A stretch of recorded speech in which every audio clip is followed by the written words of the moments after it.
Hi folks, and welcome to a special edition. We are on the road in Lexington, Kentucky at the Kentucky Horse Park. I've never been here. Doc and I are moved in, came in after hours, had no troubles. There are several spots available all around. This is just the inner ring of 200 some available slots per ring times 2 rings. Lots of room, lots of space, but I will tell you what an amazing experience. Directly behind me are the tennis courts. So yes, if I decided to break out my racket and go play, I'm ready to go. There's a whole lot more to show you, and this is one really interesting place.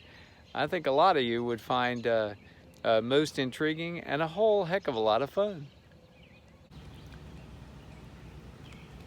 Entry is here at about 5:01 last night. My only kind of chuckle is that they closed the doors and locked it up. So, but not a big deal because frankly, the check-in process was to drive over there and back into the site. Kids' play areas, there's at least 2 of them, and the bathhouse, laundromat, game room is here in this one. You had already seen the tennis courts hiding behind Doc and I last night. That's only one of the areas of amenities. We'll go take a peek at the other.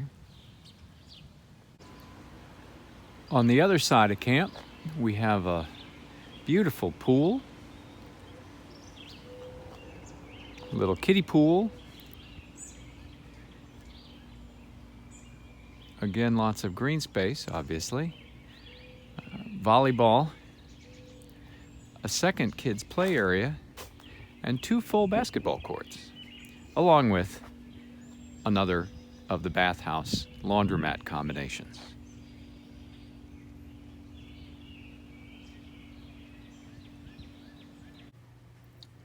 The campground itself is set up in a kind of a back-to-back bean shape. You've got interior and exterior sites within each of those concentric rings. And along with, you've got some what they call primitive, but primitive with electricity as well, areas to either hook up or not, if you're just doing tent camping, that kind of thing. And then last but not least is we are right next door, can't see it, but we are right next door to the park itself. Areas of the campground that they call primitive do have power and water. Oh, and by the way, no sewer. Sorry, and if I've said that earlier, here's some more of those primitive spots, but they do have power and water. Sewer is done through the dump station. Right over here, there's a pair of them. That would be where, on your way out, hit the dump station and go. But there are no sewers or gray water dumps on site at each campsite itself. And this would be probably the big draw at Kentucky Horse Park. Besides the park itself and the great camping, Rolex Stadium here, this is one of the premier places if you're a dressage or an event participant. One of the premier places to hang your hat, throw your gloves down, be a part of the action.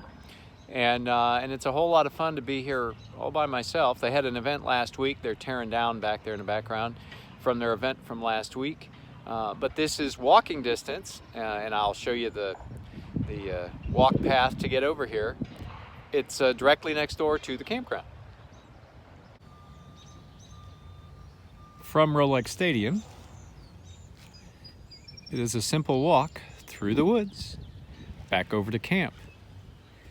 Beautiful lake, fishing is available, and going to make my way over to the actual, there's a museum and some other show barn kinds of things and historical perspective kinds of things, and I'm going to make my way over. And I'll take a few quick videos of that as well, drop them into this collection, And Kentucky Horse Park of its own, I'm sure there are thousands upon thousands of videos that you can draw from. But just know that as far as camping perspective, this is all right next door. If nothing else, horse folk know how to do it right from a visual perspective. What a beautiful space. As I get ready to depart, I can't say enough about the place. I suggest you take a look, try and get yourself a slot in here, depending on your travel schedule. It's worth the time, certainly worth the, whatever it is, $38. And you will definitely enjoy not only just look around, but the things you can do at Kentucky Horse Park. All for now.